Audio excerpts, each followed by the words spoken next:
الحمد لله الواحد الأحد الصمد الذي لم يلد ولم يولد ولم يكن له كفوا أحد وأشهد أن لا إله إلا الله وحده لا شريك له وأشهد أن سيدنا ومولانا محمدا عبده ورسوله صلى الله على سيدنا محمد وعلى آله وصحبه وسلم تسليما كثيرا كثيرا. اللهم يا واجب الوجود ويا واهب الخير والجود ويا غاية كل مقصود أفضل علينا نوار رحمتك ويسر لنا الوصول إلى كمال معرفتك وأفوض أمري إلى الله وأفوض أمري إلى الله إن الله بصير بالعباد وأن مردنا إلى الله وأن المسرفين هم أصحاب النار.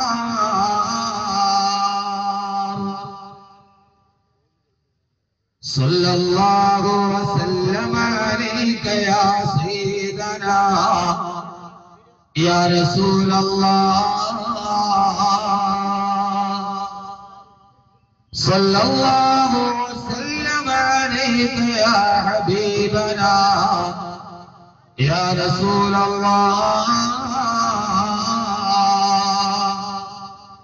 بلغت الرسالة وأتيت الأمانة ونصحت الأمة وكسبت الغمة وجاهدت في سبيل ربك حق جهاده وعبدت ربك حتى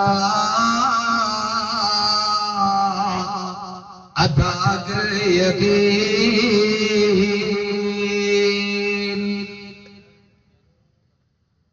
أعوذ بالله من الشيطان الرجيم. بسم الله الرحمن الرحيم.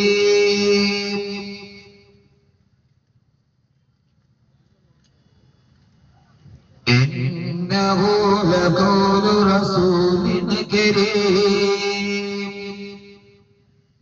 ذي قوة عند ذي العرش مكين مطاع ثم أمين وما صاحبكم بمجنون ولقد رآه بالأفق المبين. صدق الله مولانا العلي العظيم. وقال نبينا وحبيبنا ورسولنا وقائدنا وأسوتنا محمد صلى الله عليه وسلم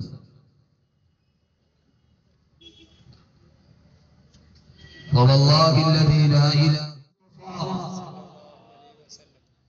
ആദരവായ പ്രവാചകൻ നബി മുഹമ്മദ് മുസ്തഫ സല്ലല്ലാഹു അലൈഹി വസല്ലമ വഫാത്തായ ദുഃഖകാരണത്താൽ അല്ലാഹുവിന്റെ പ്രിയപ്പെട്ട ഹബീബ് വിട പറഞ്ഞു പോയി എന്ന് മനസ്സുകൊണ്ട് വിശ്വസിച്ചുറപ്പിക്കാൻ വേണ്ടിയാണ് അല്ലാഹുവിന്റെ റസൂലിന്റെ പ്രിയപ്പെട്ട സഹാബത്തും കുടുംബങ്ങളും തേങ്ങിക്കരയുന്ന ലോകത്തിലെ ഏറ്റവും ദുഃഖകരമായ ഒരു ദിവസം മദീനത്തിന്റെ ഈത്തപ്പന മരങ്ങൾ പോലും ശോകമോകമായി വിഷാദഭാവത്തോടെ തങ്ങളുടെ പ്രിയപ്പെട്ട അനുഗ്രഹത്തിന്റെ സാന്നിധ്യം വിടപറഞ്ഞ ദുഃഖത്താലിരിക്കുമ്പോ ആർക്കും ആരോടും ഒന്നും ഉരിയാടാൻ കഴിയാതെ വാക്കുകൾ മുറഞ്ഞുപോയ ദിവസം, ഇത്രയും നാൾ തങ്ങളുടെ ആഗ്രഹമായി, അഭിലാഷമായി, അനുഗ്രഹമായി, അഭിവാഞ്ഛയായി, ആത്മീയതയുടെ സ്വരൂപമായി തങ്ങളുടെ നടുവിൽ ഭൂമിനാവ് പോലെ പുഞ്ചിരിച്ചു നിന്ന പ്രിയപ്പെട്ട നായകന്റെ വിടവാങ്ങൽ എങ്ങനെയാണ് പൊരുത്തപ്പെടുക എന്നറിയാതിരിക്കുമ്പോ അള്ളാഹുവിന്റെ പ്രവാചകൻ നബി മുഹമ്മദ് മുസ്തഫ സല്ലല്ലാഹു അലൈഹി വസല്ലമയുടെ ഏറ്റവും പ്രിയപ്പെട്ട രണ്ട് സഹാബത്ത് അബൂബക്കർ റളിയല്ലാഹു തആല അൻഹു പൊട്ടിക്കരയുന്ന ഉമർ റളിയല്ലാഹു അൻഹുവിനോട് പറഞ്ഞു, അബൂബക്കർ ഉമറേ, അള്ളാഹുവിന്റെ റസൂൽ സല്ലല്ലാഹു അലൈഹി വസല്ലമ വിട പറഞ്ഞ കാരണത്താൽ നമുക്ക് വല്ലാത്ത സങ്കടമാണ്. പക്ഷേ അള്ളാഹുവിന്റെ റസൂൽ സല്ലല്ലാഹു അലൈഹി വസല്ലം എപ്പോഴും പോയിരിക്കാറുള്ള റസൂലുള്ളാഹിയുമായി ഏറെ ബന്ധമുള്ള വീടാണ് ബഹുമാനപ്പെട്ട ബീവി ഉമ്മഹാനി റളിയല്ലാഹു തആല അൻഹയുടെ വീട്. ഉമ്മഹാനി റളിയല്ലാഹു അൻഹയുടെ വീട്ടിൽ നിന്നാണ് അള്ളാഹുവിന്റെ പ്രവാചകൻ സല്ലല്ലാഹു അലൈഹി വസല്ലമ മിഅ്റാജിന്റെ യാത്ര പോലും പോയത്. പ്രവാചക ജീവിത ചരിത്രത്തിലെ നിർണായകമായ നിമിഷങ്ങൾക്ക് സാന്നിധ്യം അനുഭവിക്കാൻ ഭാഗ്യം ലഭിച്ച, അള്ളാഹുവിന്റെ റസൂൽ ഉമ്മയെ പോലെ സ്നേഹിച്ച, അള്ളാഹുവിന്റെ റസൂലിന്റെ പ്രിയപ്പെട്ട സ്നേഹിത, അള്ളാഹുവിന്റെ റസൂൽ ഉമ്മയെ പോലെ സ്നേഹിച്ച ഉമ്മഹാനി റളിയല്ലാഹു അൻഹയെ നമുക്കൊന്ന് സന്ദർശിക്കാമെന്ന് പറഞ്ഞ് ഉമർ റളിയല്ലാഹു അൻഹും അബൂബക്കർ റളിയല്ലാഹു അൻഹും ഉമ്മഹാനി റളിയല്ലാഹു അൻഹയുടെ മിഅ്റാജിന്റെ ആകാശാരോഹണത്തിന് സാന്നിധ്യം വഹിച്ച ഉമ്മഹാനി റളിയല്ലാഹു അൻഹയുടെ വീടിന്റെ മുമ്പിൽ പോകുമ്പോ ബഹുമാനപ്പെട്ട ഉമ്മഹാനി റളിയല്ലാഹു തആല അൻഹ സങ്കടം സഹിക്കവയ്യാതെ ആ വീട്ടിൽ നിന്നുകൊണ്ട് കൊച്ചുകുട്ടികളെ പോലെ തേങ്ങി തേങ്ങി കരയുകയാണ്. കണ്ണിലൂടെ കണ്ണുനീര് കടത്തല്ലി ആ തൊടുകയാണ്. ബഹുമാനപ്പെട്ട ഉമ്മഹാനി റളിയല്ലാഹു തആല അൻഹ എന്തോ ഞെട്ടപ്പെട്ടു പോയ കൊച്ചുകുട്ടികളെ പോലെ എങ്ങനെടിച്ച് കരയുന്നത് കാണുമ്പോ അബൂബക്കർ റളിയല്ലാഹു തആല ചോദിച്ചു, ഉമ്മഹാനി റളിയല്ലാഹു അൻഹയോട്, ഉമ്മഹാനി, അല്ലാഹുവിന്റെ റസൂൽ വിട പറഞ്ഞു പോയ ദുഃഖം കാരണത്താലാണ് നിങ്ങൾ ഇങ്ങനെ കൊച്ചുകുട്ടികളെ പോലെ തേങ്ങി കരയുന്നതെങ്കിൽ അതേ ദുഃഖത്തിന്റെ തീവ്രത അനുഭവിച്ചുകൊണ്ട് മനസ്സ് പൊട്ടിപ്പോകുന്ന ആളുകളല്ലേ ഞങ്ങളും? അല്ലാഹുവിന്റെ ഹബീബ് മരണപ്പെട്ടു വഫാത്തായി എന്ന് വിശ്വസിക്കാൻ കഴിയാതെ ഞങ്ങളും അതേ വ്യസനത്തിലാണ്. റസൂലുള്ള വിട പറഞ്ഞ ഏറ്റവും വലിയ വ്യസനത്തിലാണ്. പിന്നെ നിങ്ങൾ ഇങ്ങനെ കരയുകയെന്നാണ് ചോദിച്ചപ്പോ ആ സമയത്ത് ഉമ്മഹാനി റളിയല്ലാഹു തആല പറഞ്ഞ മറുപടി ഹദീസിൽ കാണാം. അബൂബക്കറേ, ഉമറേ, കരയുന്നത് എന്തിനാണെന്നറിയോ? അല്ലാഹുവിന്റെ റസൂൽ വിട പറഞ്ഞു പോയത് കൊണ്ട് മാത്രമല്ല, അല്ലാഹുവിന്റെ ഹബീബ് വിട പറയുമെന്ന് നമുക്കെല്ലാം ഉറപ്പല്ലേ. വമാ മുഹമ്മദുൻ ഇല്ലാ റസൂൽ ഖദ് ഖലത് മിൻ ഖബലിഹി الرسل أفإن مات أو قتل انقلبتم على أعقابكم ومن ينقلب على عقبيه فلن يضر الله شيئا. ഈ ലോകത്തിന്റെ തുടക്കം മുതൽ അവസാനം വന്ന സർവ്വപ്രവാചകന്മാരും ഇവിടെ നിന്ന് വിട പറഞ്ഞിട്ടുണ്ട്. മുഹമ്മദ് സല്ലല്ലാഹു അലൈഹി വസല്ലം അതുപോലുള്ള പ്രവാചകൻ മാത്രമാണ്. അല്ലാഹുവിന്റെ റസൂലും ഇവിടെ നിന്ന് വിട പറയുമെന്ന സത്യം അല്ലാഹു തന്നെ നേരത്തെ നമ്മളോട് പറഞ്ഞ് പരിശീലിപ്പിച്ചതല്ലേ. അതുകൊണ്ട് അല്ലാഹുവിന്റെ റസൂൽ വിട പറയുമെന്ന് നമുക്ക് ഉറപ്പാണല്ലോ. പിന്നെ ഞാൻ എന്തിനാ കരയുന്നതെന്നറിയോ? അല്ലാഹുവിന്റെ ഹബീബ് വിട പറഞ്ഞ ദുഃഖക്കാര് മാത്രമല്ല, അബൂബക്കറേ, ഉമറേ, അല്ലാഹുവിന്റെ റസൂൽ എന്ന മഹാസൗഭാഗ്യം നമ്മുടെ ഇടയിൽ നിന്ന് വിട പറഞ്ഞല്ലോ. അതോടൊപ്പം തന്നെ നമ്മൾ വേറൊരു ഭാഗ്യവും വിട പറഞ്ഞില്ലയോ? അല്ലാഹുവിന്റെ റസൂൽ മാത്രമല്ല, വേറൊരു മഹാനുഗ്രഹം നമുക്ക് അതോടുകൂടെ വിട പറഞ്ഞു പോയില്ലേ? അതെന്തെന്നറിയോ?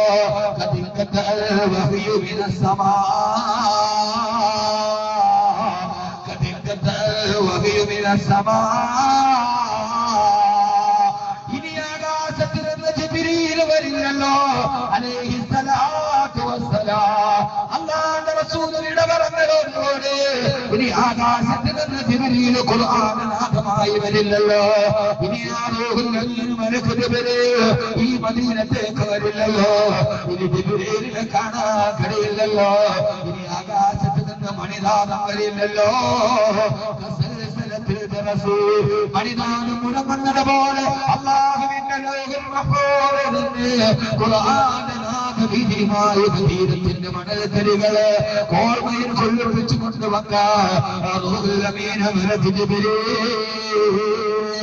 ഇസ്ലാമിക സമൂഹത്തിലേത് പ്രശ്നമുണ്ടായ ഏത് പ്രയാസമുണ്ടായ ആ സമയത്ത് അല്ലാഹുവിന്റെ അടുക്കൽ നിന്ന് നബിയേ നബിയേ നബിയേ പറയ നബിയേ പറയ നബിയേ എന്ന് പറഞ്ഞ് സാന്ത്വനത്തിന്റെ ശാസ്ത്ര തീരവുമായി നമ്മളിലേക്ക് വന്ന ജിബ്രീലിനെ വരുന്നല്ലോ അലൈഹിസ്സലാത്തു വസ്സലാം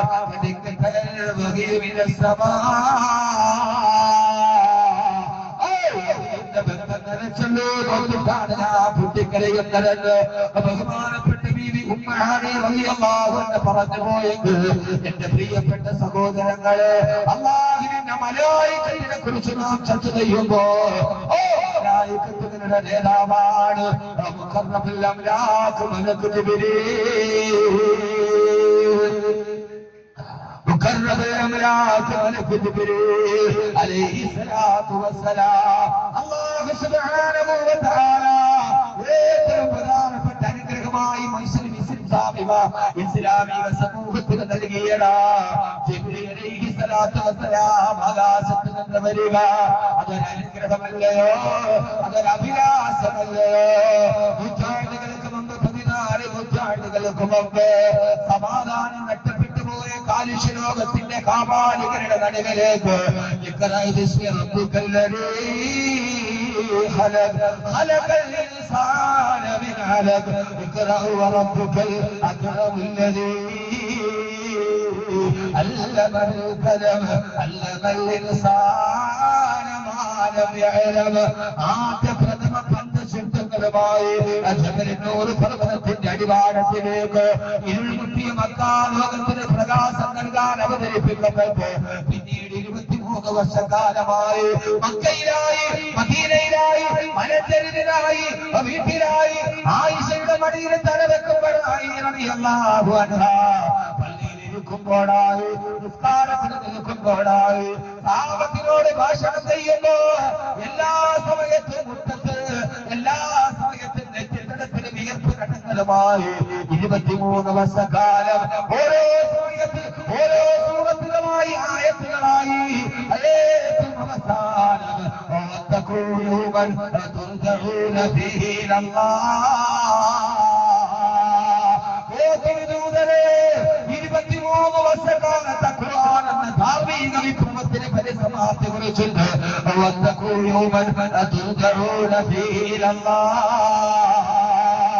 ഈ ഖുർആന്റെ 6666 ആയത്തുകളുടെ ആകത്തുകയുണ്ട് നാളെ പരസ്പരത്തിന്റെ അടുക്കലേക്ക് മടക്കപ്പെടുന്ന ഒരു ദിവസമുണ്ട് ആ ദിവസത്തെ ഭയന്നേ മണ്ണിന്റെ മുകളിൽ ജീവിക്കാവൂ എന്ന് അടിമകളോട് പറയണേ എന്ന് പറഞ്ഞ അവസാനത്തെ ആയത്തിറക്കി അല്ലാഹുവിന്റെ റസൂലിന്റെ വിട പറയലോടുകൂടെ അല്ലാഹുവിന്റെ റസൂലിന്റെ വിട പറയലോടെ ഈ ഭൂമിയിൽ നിന്ന് ആകാശത്തേക്ക് തിരിച്ചുപോയി ഈ ലോകത്തിന്റെ അനുഗ്രഹമേ 1,24,000 പരം വരുന്ന പ്രവാചക ശൃംഖലകൾക്ക് ആകാശലോകത്തിന്റെ ഭൂമിയുടെ ഉപരത്തിന്റെ ഗഗനത്തിന്റെ ആകാശത്തിന്റെ നക്ഷത്രത്തിന്റെ ഗോളങ്ങളുടെ മനുഷ്യരുടെ മാമലകളുടെ എല്ലാത്തിന്റെയും സിദ്ധമായ പടച്ചതമ്പുരാന് സന്ദേശങ്ങൾ മുഴുവനും ആകാശത്ത് നിന്ന് ഭൂമിയിലോട്ട് പകർന്നു കൊടുത്ത ഏറ്റവും വലിയ മാധ്യമമേ മലക്ക് ജിബ്രീൽ പഠിക്കാതിരിക്കാൻ കഴിയോ ജിബ്രീൽ അലൈഹിസ്സലാത്തു വസ്സലാമിനെ ഈ ഖുർആന്റെ ആയത്തുകൾ ഈ ഹദീസുകൾ ലക്ഷത്തിൽ പരം വരുന്ന ഹദീസുകൾ ആര് പറഞ്ഞു കൊടുത്തതാണ് ഖുർആൻ മാത്രമല്ല ഹദീസുകൾ ജിബ്രീൽ പറഞ്ഞു കൊടുത്തതല്ലയോ ലക്ഷത്തിൽ പരം ഹദീസുകൾ പഠിച്ചുകൊള്ളുക ഖുർആൻ മാത്രമല്ല ഹദീസ് അങ്ങനെ തള്ളിക്കളയാനുള്ളതല്ല അത് ജിബ്രീൽ പറഞ്ഞു കൊടുത്തതാണ് പറഞ്ഞു കൊടുത്തതാണ് അലൈഹിസ്സലാത്തു വസ്സലാം ലക്ഷക്കണക്കിന് ഹദീസുകൾ പറയാണ് ആദം നബി അലൈഹിസ്സലാത്തു വസ്സലാമിന്റെ തുടക്കം വരെ അല്ലാഹുവിന്റെ റസൂലിന്റെ കാലഘട്ടം വരെ 14 നൂറ്റാണ്ടുകൾ 6 നൂറ്റാണ്ടുകളോളം ആകാശത്തിൽ നിന്ന് ഭൂമിയിലേക്ക് വരികയും പോവുകയും ചെയ്തു ആരെന്നറിയോ ആരാന്നറിയോ? മുഖർറബുൽ അംലാക്ക് റൂഹുൽ അമീൻ മലക്ക് ജിബ്രീൽ അലൈഹിസ്സലാത്തു വസ്സലാം. ആ ജിബ്രീലിനെ പഠിക്കണ്ടയോ? ആ ജിബ്രീൽ അലൈഹിസ്സലാത്തു വസ്സലാമിനെ അറിയണ്ടയോ? അല്ലാഹുവിന്റെ റസൂലിന്റെ വഫാത്തോടെ ജിബ്രീൽ തിരിച്ചുപോയി. ഇനി ജിബ്രീൽ ഭൂമിയിലേക്ക് വരുമോ? അലൈഹിസ്സലാത്തു വസ്സലാം. ഇനി ജിബ്രീൽ അലൈഹിസ്സലാത്തു വസ്സലാം ഭൂമിയിൽ വരുമോ? ഈ സൽക്കളയിൽ വരുമോ? വരും സഹോദരങ്ങളെ. എപ്പോഴെന്നറിയോ? ആദ്യം പ്രാവശ്യം, ഒരു വർഷത്തിൽ ഒരു പ്രാവശ്യം ജിബ്രീൽ വരും ഈ ഭൂമിയിലേക്ക്. എപ്പോഴെന്നറിയോ? ഇന്നാ അൻസൽനാഹു ഫീ ലൈലത്തുൽ ഖദ്ർ വമാ അദ്റാക മാ ലൈലത്തുൽ ഖദ്ർ ലൈലത്തുൽ ഖദ്ർ ഖൈറും മിൻ അൽഫി ശഹർ തൻസൽ മലായികതു വറൂഹു ഫീഹാ ബിഇذن റബ്ബിഹിം മിൻ കുല്ലി അംരിൻ സലാം ഹത്താ ആണ്ടിൽ ഒരു രാത്രിയുണ്ടത്രേ. അത് റമളാനിലാണത്രേ. അത് അവസാനത്തെ പത്തിലാണത്രേ. ആ രാത്രിയിൽ ആകാശലോകത്ത് നിന്ന് ജിബ്രീൽ അലൈഹിസ്സലാത്തു വസ്സലാമിന്റെ നേതൃത്വത്തിൽ ഈ ലോക മനുഷ്യന് സമാധാനത്തിന്റെ കൊടുക്കലായി ഈ ഭൂമിയിലേക്ക് ഇറങ്ങി വരുമത്രേ റൂഹുൽ അമീൻ മലക്ക് ജിബ്രീൽ അലൈഹിസ്സലാത്തു വസ്സലാം. ഇതിനപ്പുറം ഒരു സൗകര്യം ജനങ്ങളിലില്ല. ഇത്ര ഉള്ളൂ. ഇതിനപ്പുറത്തേക്ക് സൗകര്യമില്ല. പരമാവധി ആളുകൾ പള്ളിക്കകത്തോട്ട് കയറിക്കൊരു ഗ്രൗണ്ട് നിറഞ്ഞു. പള്ളിയുടെ മുറ്റത്ത്, പള്ളിയുടെ സൈഡിൽ, വരാന്തയിൽ ഒക്കെ ആയിട്ട് ഇരുന്നോലെ. അവസാനം ഇതിന് ഒത്തിരി നേരം ഒന്നും ഇരുത്തൂല. കാരണം ആളുകൾ, കുട്ടികൾ മടിയിൽ ഇരുത്താൻ പറഞ്ഞാൽ അതൊരു ദുൽമല്ല. അവര് മടിയിലിരുത്തി 3 മണിക്കൂർ അങ്ങനെ ഇരിക്കും. അതവർ ഇരുത്താത്തവരെ. കുട്ടികൾ മടി മൂത്രം ഒഴിച്ചാൽ പിന്നെ ആമി പറയാൻ പറ്റും. പരമാവധി സഹോദരങ്ങൾ ടാർപ്പായ ഉണ്ട്, പടുകയുണ്ട്. ടാർപ്പായ ഫ്രണ്ട് ഇട്ട് കൊടുത്ത കൊച്ചു കുട്ടികൾ അങ്ങോട്ടാക്കിയിട്ട് കുറച്ച് കസേര ഒഴിവാക്കിയെടുക്കും. അല്ലെ കുറച്ച് ന്യൂസ് പേപ്പറൊക്കെ കൊടുത്തിട്ട് ഈ നിലത്തം കിട്ടിയിരുന്നോളി. ഇനി ഗ്രൗണ്ടിൽ ഇതിനപ്പുറം സ്ഥലമില്ല. അള്ളാഹു സുബ്ഹാനഹു വ തആല സ്വീകരിക്കുമാറാകട്ടെ. അള്ളാഹു സ്വീകരിക്കുമാറാകട്ടെ. അള്ളാഹു നമ്മുടെ സദസ്സിനെ സ്വീകരിക്കുമാറാകട്ടെ. അല്ലാഹുമ്മ ജഅൽനാ മിമ്മൻ യനാലു ലൈലത്തുൽ ഖദ്ർ. അല്ലാഹുവേ, ലൈലത്തുൽ ഖദ്ർ കിട്ടിയ ഭാഗ്യവാന്മാരിൽ അല്ലാഹുവേ നീ നമ്മളെ ഉൾപ്പെടുത്തണേ. അത് കിട്ടൽ ഒരു വിശ്വാസിയുടെ ജീവിതത്തിലെ ഏറ്റവും വലിയ അനുഗ്രഹമാണ്. 1000 മാസം നിന്ന് നിസ്കരിച്ച പ്രതിഫലം ഖൈറും മിൻ അൽഫി ശഹർ. അത് കിട്ടിയാൽ മതി നമ്മൾ നേരെ സ്വർഗ്ഗത്തിലോട്ട്. ജിബ്രീൽ അലൈഹിസ്സലാത്തു വസ്സലാം മലക്കുകളുടെ മുഴുവൻ നേതാവാണ്. പേര് തന്നെ മുഖർറബുൽ അംലാക്ക് എന്ന് പറഞ്ഞാൽ എന്താ അർത്ഥം? മുഖർറബുൽ അംലാക്ക്. നമ്മൾ സാധാരണ പറയാല്ലേ മുഖർറബുൽ അംലാക്ക്. എന്താ മുഖർറബുൽ അംലാക്ക്? ഏറ്റവും അടുത്ത മലക്ക്. അള്ളാഹുവിനോട് ഏറ്റവും അടുത്ത മലക്ക്, അള്ളാഹുമായി ഏറ്റവും ബന്ധമുള്ള മലക്ക്. മലക്കുകളുടെ മുഴുവനും, മലക്കുകൾ എത്ര എണ്ണുണ്ട്? ഞാൻ ഇന്നലെ പറഞ്ഞല്ലോ. അള്ളാഹുവിന്റെ പട്ടാളക്കാർ അവർ എത്രയുണ്ട് എന്ന് ആർക്കും എണ്ണി തിട്ടപ്പെടുത്താൻ സാധ്യമല്ല. ആ മലക്കുകളുടെ മുഴുവൻ നേതാവാണ് ബഹുമാനപ്പെട്ട റൂഹുൽ അമീൻ മലക്ക് ജിബ്രീൽ അലൈഹിസ്സലാത്തു വസ്സലാം. ആ ജിബ്രീൽ അലൈഹിസ്സലാത്തു വസ്സലാം ആരാ? ജിബ്രീൽ അലൈഹിസ്സലാത്തു വസ്സലാമിന്റെ പവർ എത്രയാണ്? ജിബ്രീൽ അലൈഹിസ്സലാത്തു വസ്സലാമിന്റെ മലക്കുകളുടെ ശക്തി എത്രയാണ്? അതറിഞ്ഞാല് ജിബ്രീൽ അലൈഹിസ്സലാത്തു വസ്സലാമിന്റെ ശക്തി എത്രയെന്ന് അറിയാൻ പറ്റും. ശ്രദ്ധിച്ച് കേൾക്കണേ. ഇന്നലെ കുറെ പുതിയ കാര്യങ്ങൾക്ക് അറിഞ്ഞില്ലേ? ഇനി അതിലും കൂടുതൽ അറിയണം. ഇന്ന് ഈ പറഞ്ഞത് തന്നെ പറഞ്ഞുകൊണ്ടിരുന്നാൻ പറ്റൂല. കുറച്ചുകൂടിയൊക്കെ നമ്മൾ എന്ത് ചെയ്യണം? ഡെവലപ്പ് ആവണം. എന്നും ഭാര്യ ഭർത്താവ് മാത്രം പറഞ്ഞുകൊണ്ടിരുന്നാൽ എന്ന് ഈ ഭാര്യ ഭർത്താവും പിന്നെ ആ ഭാര്യയുടെ അത് മാത്രം പോരാ, പിന്നെന്ത് ചെയ്യണം? നമ്മുടെ ലോകം അറിയേണ്ട ചില കാര്യങ്ങൾ അറിയൽ വളരെ പ്രധാനപ്പെട്ടതാണ്. എന്നാൽ നമ്മളോട്ട് അറിയാൻ ശ്രമിക്കാറുണ്ട്. അള്ളാഹു നമുക്ക് തൗഫീഖ് നൽകട്ടെ. അള്ളാഹു തൗഫീഖ് നൽകട്ടെ. അതറിയണമെങ്കിൽ സാധാരണ മനുഷ്യരുടെ ശക്തി എന്തിനാണ് നമ്മൾ ആദ്യം അറിയുന്നത്. അതറിയണമെങ്കിൽ ആദ്യം നിങ്ങൾ ശ്രദ്ധിക്കേണ്ടത്, നമ്മൾ കേൾക്കാറുണ്ടല്ലോ അള്ളാഹുവിന്റെ അർശും കുർസും അല്ലേ? എന്താ അള്ളാഹുടെ അർശ്? എന്താ അർശും കുർസും കേൾക്കാത്ത ആരെങ്കിലും ഉണ്ടോ? കുർസ് എന്ന് പറഞ്ഞാൽ കുർസി, കസേര. ആഖിറത്തിലുള്ളതാണ് കുർസ്, അർശും കുർസിയും. അല്ലാഹു ലാ ഇലാഹ ഇല്ലാ ഹുവൽ ഹയ്യുൽ ഖയ്യൂം ലാ തഖുദുഹു സിനത്തുൻ വലാ നൗം ലഹു മാ ഫിസ് സമാവാതി വമാ ഫിൽ അർദ് മൻ ദല്ലദീ യശ്ഫഉ ഇന്നഹു ഇല്ലാ ബിഇذനിഹി യഅലമു മാ ബൈന അയ്ദീഹിം വമാ ഖൽഫഹും വലാ യുഹീതൂന ബിശൈഇൻ മിൻ ഇൽമിഹി ഇല്ലാ ബിമാ ശാഅ وسع كرسيه السماوات والأرض وسع كرسيه السماوات والأرض അല്ലാഹുവിന്റെ കുർസി, അല്ലാഹുവിന്റെ അർശ്, അർശിന്റെ മുകളിലിരുന്ന സാധനമാണ് കുർസി. ആ കുർസിയുടെ അർശിന്റെ അളവല്ല, അർശിന്റെ അളവല്ല ഞാൻ പറയുന്നത്, അല്ലാഹുവിന്റെ അർശിനെ കുറിച്ചല്ല. സഹോദരങ്ങളെ, നാളെ പരലോകത്ത് തണല് കിട്ടുന്ന അർശിന്റെ തണലല്ലേ കിട്ടുക. അപ്പൊ അർശിന്റെ തണല് കിട്ടണമെങ്കിൽ, ആ തണലിൽ ലക്ഷക്കണക്കിന് ആളുകൾ ഏൽക്കണമെങ്കിൽ ആ അർശിന്റെ വിശാലത എത്രയാ, ആ അർശിന്റെ വിശാലത എത്രയാ. അത്രയും വലിയ അർശിന്റെ മുകളിലിരിക്കുന്ന ഒരു ചെറിയ കസേരയുടെ പേരാണ് കുർസി എന്ന് പറയുക. ആ കുർസിയുടെ വലിപ്പം എന്താണെന്നറിയോ? ഞാൻ പറയുന്നതല്ല, അഹമ്മദ് കബീറിന്റെ വാക്കുകളല്ല, അല്ലാഹുവിന്റെ ഖുർആൻ തന്നെ പറയട്ടെ. വസിയ കുർസിയുഹു സമാവാതി വൽ അർളി.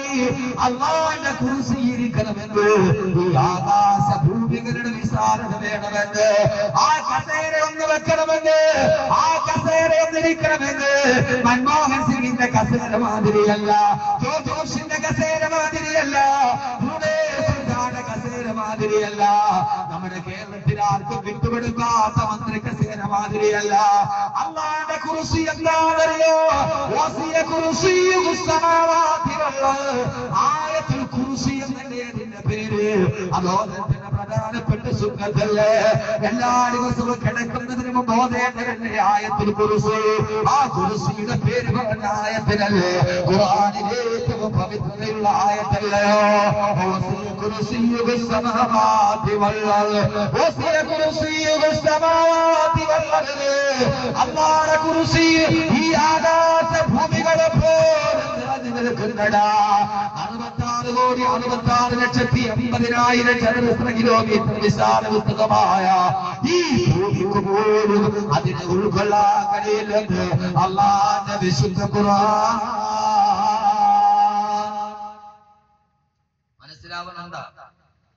മനസ്സിലാവണുണ്ടോ?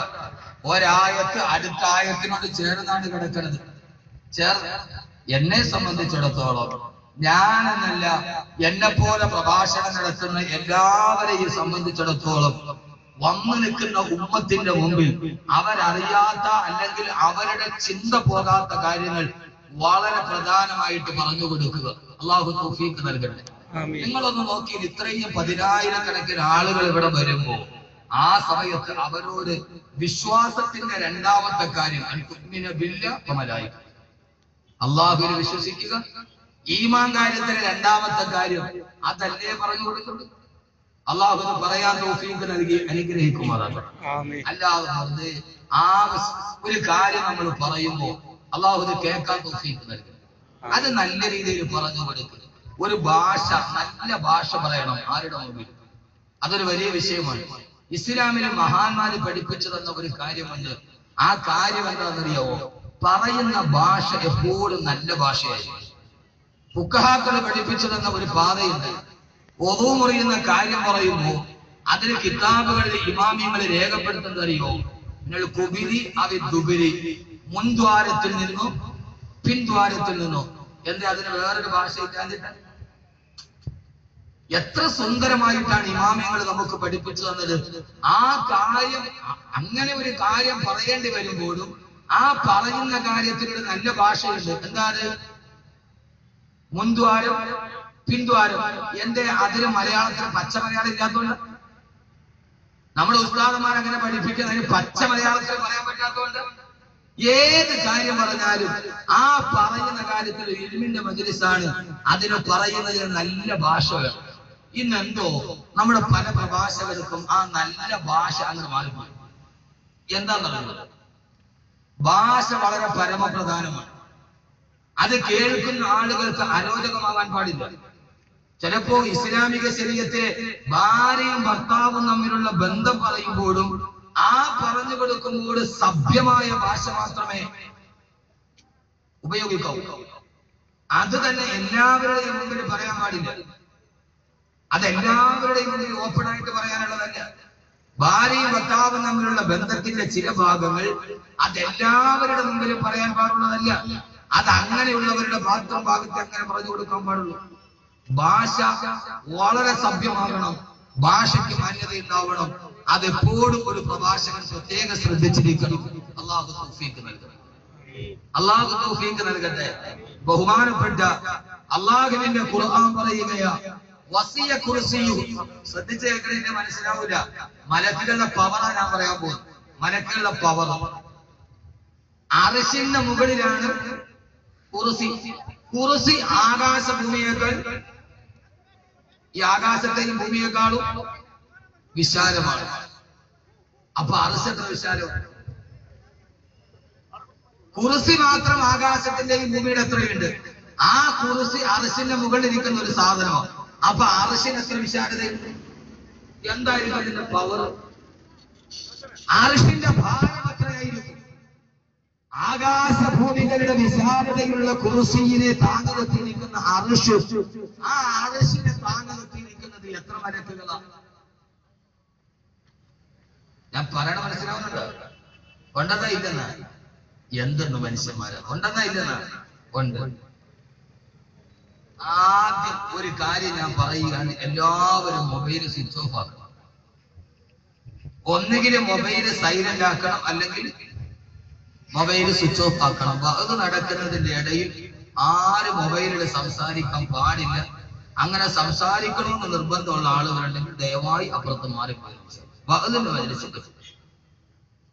ഇപ്പൊ എനിക്ക് ഇത്തിരി അഹങ്കാരം ഉണ്ടെന്ന് പറഞ്ഞാലും കുഴപ്പമില്ല.